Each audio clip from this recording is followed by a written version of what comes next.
question I want to ask is then present to you is what is Gulf offering Australia and the rest of the world? And the second question is when and why should you be interested in Gulf? I think a lot of speakers leading to this have basically highlighted a lot of potential in PNG, but really it's in Gulf, if you look at it. Okay, so at the end of this presentation, short presentation, I hope to convince you. If you're not investing in PNG yet, I will take you to Gulf. If you're in PNG, you have to shift to Gulf. Okay. First, next slide, please. Oh, okay. There you go. It's the green button. Okay, I don't have to introduce Gulf, but it's centrally located. The future that I want to point out is that my project area is 45 minutes flight to Port Moresby, to Daru, to Lae, and to the Central Islands. I'm centrally located in this location. It's 1 hour flight to the tip of Australia and to the Indonesian border. Location is strategies. We are strategically positioned in our project. Very quickly on Gulf. Some statistics on Gulf. There's about 200,000 people in Gulf province. Our project area, Kikori district, only has about 51,000 people, very small population. But land resource, huge land. It's one of the biggest districts in PNG. Our member for Kikori is sitting here, is the Minister for Foreign Affairs and Trade, International Trade. Quickly, looking at some of the important routes in leading to Australia and up to Asian market. This is the shipping route. Major oil imports, exports, coming to Australia, you have somehow, a portion of Gulf is within that shipping routes. If the next one is, sorry, going back. And that's the major shipping routes for container ships. So if you're shipping from the Asian markets coming down to Australia, eastern border Australia, you go through Gulf. So that is why our position is strategic in shipping routes. Next, the two major carriers in PNG and Australia, Qantas and Air Guinea, their flight routes. If you look at it, the eastern border Australia, when they fly to you fly to Asia, you go through Gulf. So this is why we select this position as a strategic position for us to develop together with Australia and PNG. We need to develop this. And I'll show you the reasons why we have to do this. Now, the second phase of major activity, economic activity in the country, in PNG, will be happening in Gulf. Papua LNG project.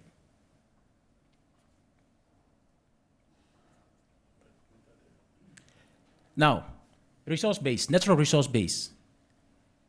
Papua New Guinea has 89 districts. Of the 89 districts, Kikori district hosts 80% of the discovered gas reserves in the country, undeveloped gas reserves in the country. You will not go wrong. In the next 15 years to 20 years, the playing field is in Gulf, in oil and gas. Number two, forestry. We have the second largest forest logging concession in PNG. 14 major rivers in PNG flow into Kikori. If you're talking about water, you're talking about hydro, it's in Kikori, one district. Fishing. The Gulf waters is one of the biggest fishing zones in the country, 7 licenses. Unfortunately, I have no records of how much fish we catch, how much fish we are selling out. Coal. Maya Resources have basically discovered and are working on advancing their project on coal resources in PNG, and it's happening in Kikori district. The coal that are found in Papua New Guinea is found in Kikori district. Iron sands. There are 3 prospects in PNG on iron sands. Maya Resources is doing. And the best one is in Orokolo Bay, where our ISEZ project is located. So you have all the reasons to come to Gulf. We have the resources, and we have the strategic position to develop into the future. I like the presentation that was done earlier in the day by who? That was looking at the future. If you are thinking about the future for 30 to 40 years, this is the place to be. Looking at the gas resource base, the volume of gas we have, it's up to about 17 TCF right now. Total is only developing about 7 to 8 TCF, roughly there. But the rest of the fields are in Kikori, and 80% of that will cost us, in the next 15 years, up to about 35 billion at the current going rate to develop those fields. So if you are in Gulf, if you are within that vicinity, there will be business for you in the next 10, 15 years going forward.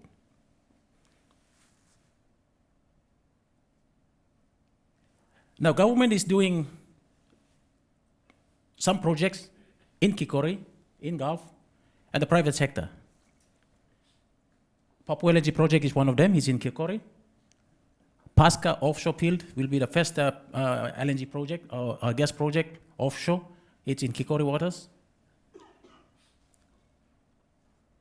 And currently, we are harvesting, RH is doing timber project in Kikori. The value of the timber project in Kikori as logs, now they are exporting as logs. The remaining timber resource is up to $6 billion US. By 2025, the government intends to stop all round log exports. When they stop that and go to downstream processing, you can triple or quadruple the value of the timber resource, and it will go up to over $20 billion US in Kikori. Another resource, fisheries, coal project, agriculture in Gulf. So these are all the projects that are featured in Kikori in Gulf province. Public sector projects, government-funded projects, infrastructure projects that are happening right now. Deep sea port facility. Government last year awarded to a Chinese consortium. They are finalizing or completing the deep sea port feasibility studies as we speak. So we're looking at the location for the next alternate deep water port to Port Moresby in Gulf.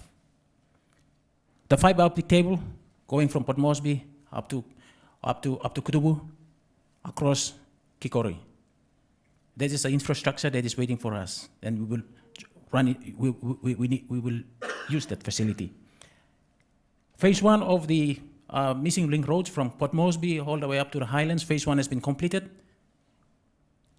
Phase 2, 3, and 4 will be completed to connect the Highlands, as Kristen has pointed out, in the next few years. That's the connectivity. And the government is pursuing free trade zone and special economic zone in Kikori. The important thing is the linkage. Our private sectors are developing and investing huge capital into developing our resources. Our government is also doing the same thing. Most of them are not talking together. So what we need to do is link those private sector projects to government-funded projects to create a linkage. You can look at linkage between the free trade zone and downstream products, or linkage between the Papua LNG project, in which the state has already negotiated 5% DMO, where that could go into power generation, making power available. And using that cheap power, you could look at the development of the industries within the special economic zone. So we are looking at downstream processing of the timber that is being harvested right now. So with Papua LNG going, with the domestic market obligation gas that will be available, there will be power available to develop both. Agriculture.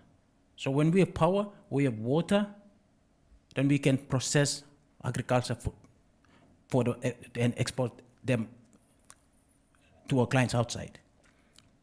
So we are basically looking at the energy, the fuel, the Papua LNG, the road, sea, and transport infrastructure, or the fisheries, agriculture sector, the forestry sector. We have to link those together.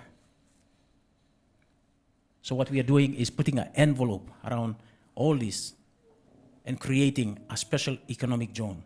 So everybody will work within that. Now, just a quick touch on special economic zones around the world. I looked at this and it kind of was interesting to me was looking at what the Chinese have. Developing Asia economies within special economic zones up to 2019. China is leading with 2,500 economic zones. The rest of them are behind. India is with 500. And look at the US, the two superpowers. So the two superpowers have economic zones that enables them to be market leaders. When it comes to economic zones, I think Australians and Papua New Guineans shy away from it. So we need to start looking at why the Chinese and the Americans are doing it successfully, so we can curtail that to fit into our economy. This is our plan for a special economic zone in Ihu. In there, it's a 15-year development plan. We're looking at developing the deep sea port, which the feasibility study is almost complete. A airport, water supply, power from the gas from Papua LNG project, and several parks, including forestry park, fisheries park, petroleum park, and all these will take almost 10 to 15 years to develop all this.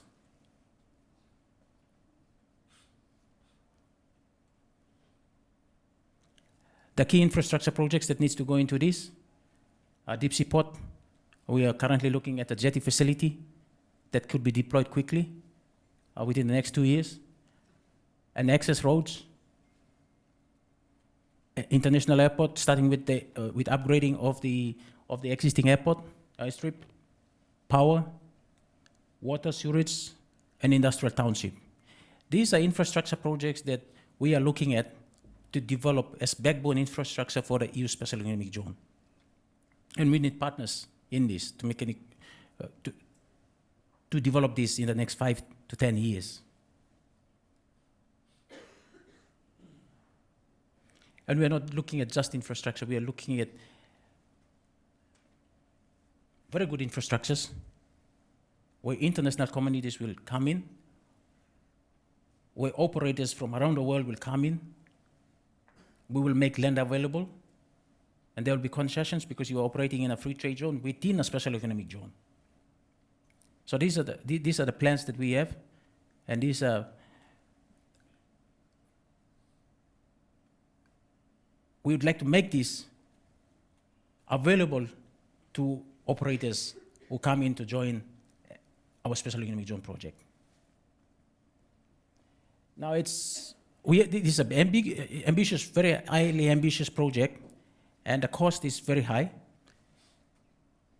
So we're looking at basically just trying to high-level cost. We are looking at the high-level costings of the project itself. It's up to about 4.5 to 5 billion over the next 15 years. And with the Papua LNG project, with the Pasca project, with a couple of the projects that are going to happen, and within those project agreements, there'd be development levies, 2% development levies, production levies, infrastructure development grants. Those are mandated, legislated funding that will go into developing the infrastructure. So what we are looking at is front-loading some of those to build the critical infrastructure that we need. And those infrastructure we build will be multi-user for third-party access. Everybody will use those facilities.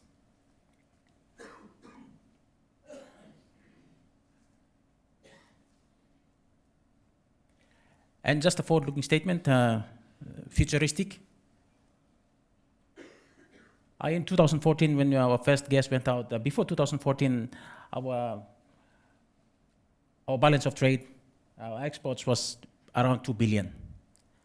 With PNG LNG project, it went up to 5 billion, 6 billion. And if we start pumping money into agriculture, into fisheries, into timber downstreaming, you put $1 billion into each of these, we know that we can build and increase the size of the economy of PNG. With Papua LNG project, we are expecting to 4 to 5 billion injection in terms of exports. So that will basically double the size of the economy of PNG with Papua LNG project alone. With agriculture, with forestry, with fisheries, we go downstream processing, we will definitely increase the size of our economy. And with special economic zones, we definitely will be also increasing the size of our economy. If we increase the size of the economy in PNG, that means more jobs, and companies coming in to invest in PNG will also take back high returns. There will be more jobs created for Australians or for Papua New Guineans. So by 2030, on this scale, by 2030, Prime Minister James Marape said we'd no longer be borrowing but lending. And if we invest properly, then it's possible for us to reach that target. I'll just skip this one. Update progress on our project. Basically, we have showcased this project at APEC. We are showing it around in big conferences to basically market this project, gauge views from different sectors, and to see whether we can do this or not. And so this is part of the entire project planning. And thank you, Andrew, and for giving us this opportunity. Andrew was the first one to see us and said, you need to present this to the audience in Australia. And so definitely next time, the next presentation will be a bit better than this, and definitely we'll get more updates on this. But a lot of progress have been made. The government has basically approved setup of SEZ'S, or special economic zones in PNG, and that is a step forward for us. And as Minister Waramori has already announced, the Special Economic Zone Act will go in, and an authority will be set up. So the government is also working in that direction to make sure that we meet those targets. Thank you.